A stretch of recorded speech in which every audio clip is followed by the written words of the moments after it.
नमस्कार. आज आपण संविधानातील एक महत्त्वाचा टॉपिक पाहणार आहोत, मूलभूत हक्क अर्थात फंडामेंटल राईट्स. आपण सर्वांनी मूलभूत हक्क वाचलेले आहेत, आर्टिकल पाठ केलेले आहेत, परंतु कुठेतरी नेमका अर्थ स्पष्ट नसतो. म्हणूनच या व्हिडिओमध्ये आपण आर्टिकल वाईज न जाता मूलभूत हक्क म्हणजे नेमकं काय आणि आपल्या संविधानाने ते आपल्याला का दिले आहेत हे पाहणार आहोत.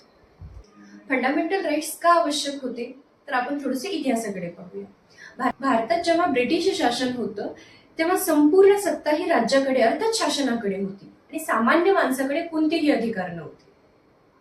शासन जो निर्णय घेईल त्या विरोधात आवाज उठवण्याचा अधिकार सामान्य जनतेला नव्हता.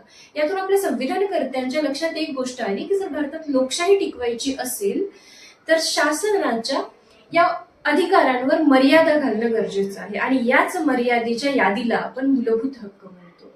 अर्थात मूलभूत हक्क म्हणजे शासनाने काय करू नये याची एक यादी होय आणि म्हणूनच मूलभूत हक्कांना नकारात्मक असं म्हटलं जातं. हे हक्क आपल्याला दिले गेले कारण व्यक्तीचा सन्मान, स्वातंत्र्य आणि समानता हे लोकशाहीचा पाया आहे.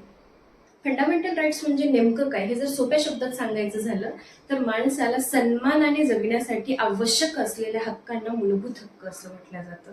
आणि यांना मूलभूत का म्हणतात कारण हे माणसाला माणूस म्हणून जगण्याची संधी देतात. हे हक्क आपल्यापासून राज्य देखील हिरावून घेऊ शकत नाही आणि म्हणूनच मूलभूत हक्कांना आपल्या संविधानकर्त्यांनी आपल्या संविधानात एक सुरक्षित जागा दिलेली आहे. आता आपण फंडामेंटल राईट्सची काही वैशिष्ट्ये पाहूया. पहिलं वैशिष्ट्य आहे की मूलभूत हक्क हे अमर्यादित नाहीत तर राज्य त्यावर काही मर्यादा देखील घालू शकतं, परंतु या मर्यादा न्याय्य आणि वाजवी असल्या पाहिजेत.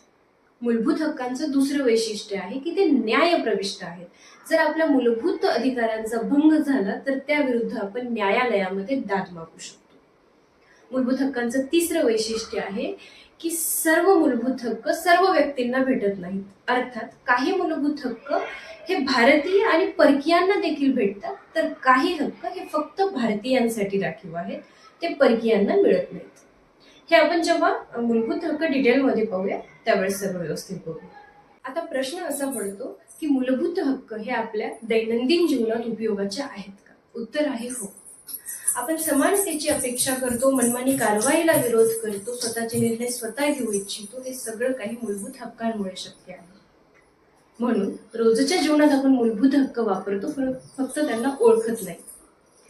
म्हणून लक्षात ठेवा, मूलभूत हक्क केवळ कायदेशीर तरतूद नाही तर ते व्यक्ती आणि राज्य यामध्ये संतुलन राखणारे मूलतत्व आहेत. पुढच्या व्हिडिओमध्ये आपण मूलभूत हक्क सविस्तररित्या समजून घेऊया.